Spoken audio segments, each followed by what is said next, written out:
If you feel like your D&D combats are just long, drawn-out contests to see who has the most hit points, you're probably missing a few key elements to a good, engaging, exciting fight.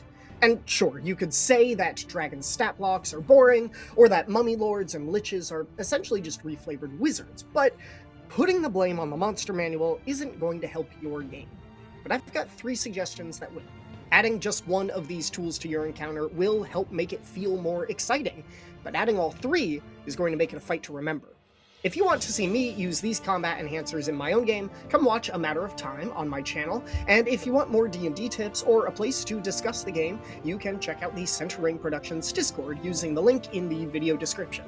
Now, on to the tips. First, a fight against any creature or faction is going to be boring if it's just a slugfest. Your fighters, barbarians, monks, they'll only be interested in hitting the thing, and your spellcasters will be most focused on which spells do the most damage. This simple kind of brawl can be fun once or occasionally, but facing the challenge over and over and over again gets old fast, and it often results in your characters having a combat routine, which is where they use the same tactics again and again. So in order to add some spice to your fight, might I recommend an objective. Giving one side of the combat, whether it's the heroes or their antagonists, a task that they need to complete amidst the fighting changes the whole scenario. Now, instead of damage output, they have a new goal. Consider these classic objectives for your heroes. Getting from point A to point B, protecting someone who really shouldn't be involved, avoiding notice from a nearby faction, or escaping a trap.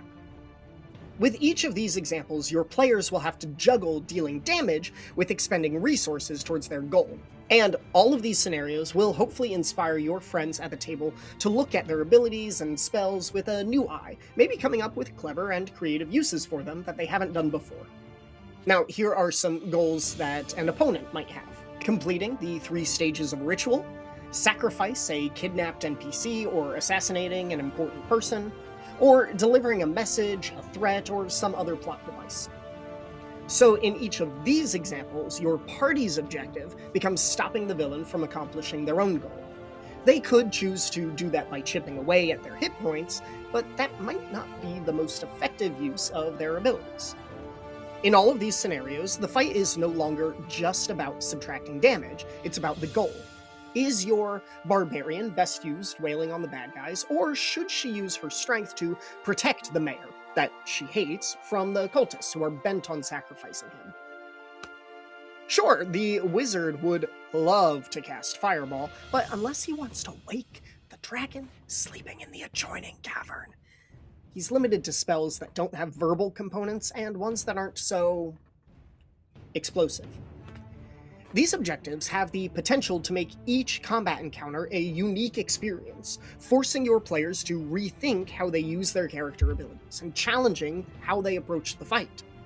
When prepping for a combat encounter to happen in your next session, ask yourself, what is the objective?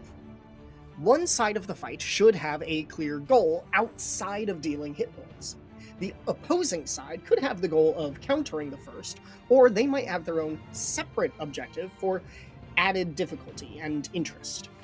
Adding purpose to your encounter is going to make it much more lively than just your average D&D slugfest. Okay, so that's tip number 1, but how else can you make the battle more exciting? Might I suggest that it's not your enemy that needs spicing up, but the map itself? That's right, my second tip is an incredibly simple one. An exciting setting makes for a thrilling battle. And there's a really simple way to do this, just 2 boxes you want to check off. Each map should have an advantage that can be used, and a hazard that needs to be avoided. Obvious advantages include walls or other features that can be used as cover, or a funnel to limit how many enemies can approach at once, or a height advantage. It's over, Anakin! I have the high ground! Hazards could be lava, swiftly flowing water, heights to fall from, features that can easily catch flame. What other hazards and advantages can you think of? Each of your encounters should have at least one of each.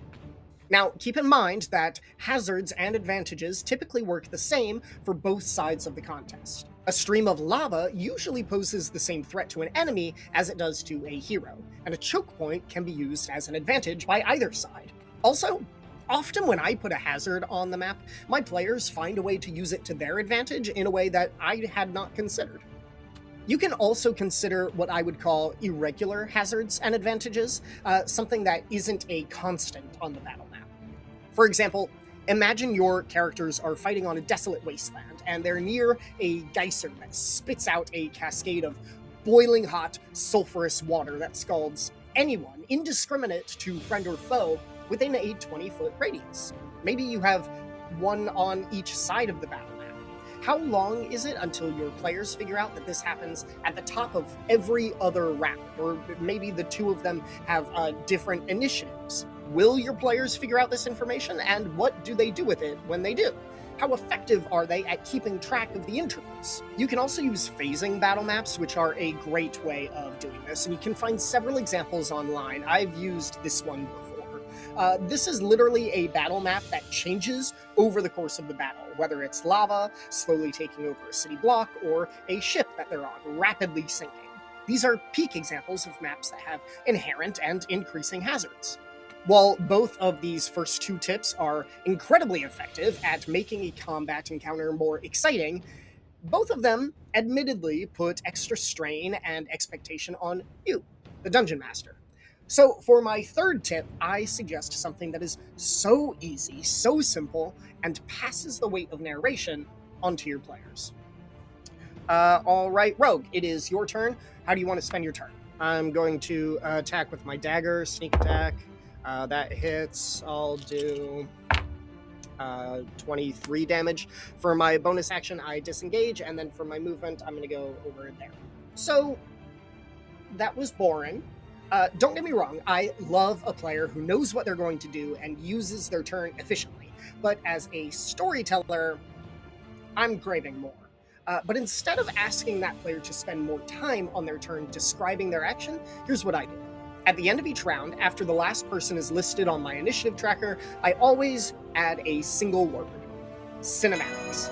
This is essentially a space between rounds of combat where I ask each of my players to spend a little bit of time describing what their character is thinking, feeling, or currently experiencing.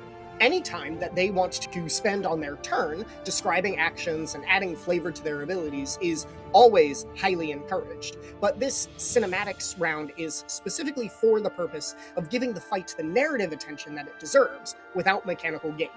That being said, if you choose to award advantage or inspiration or maybe even half movement to a character because of a really great description or a fantastic roleplay moment or even a flash of tactical genius, that's up to you. You're the DM. What I'm looking for in a cinematic is simply a short description of what each character is doing, thinking, or feeling. In no particular order, you don't have to go down the initiative line, and I always encourage that my players interact in their cinematic moments, cooperate on them, talk about how things are going together. It doesn't have to be anything more than that, but what often happens is that these are the moments of combat that I remember most. Try it out at your table and see what happens. There you are, folks. 3 quick tips to improve your combats, making them all more engaging and exciting, and hopefully they're easy enough tips that you can incorporate them into your game the next session that you're planning for, maybe even one tonight. If you try any or all of these suggestions, let me know how it goes in the comments or on our Discord. Tune in to our D&D show, A Matter of Time, on Tuesday nights to see me using these practices in action, and until we meet again, from one DM to another, have an exciting session.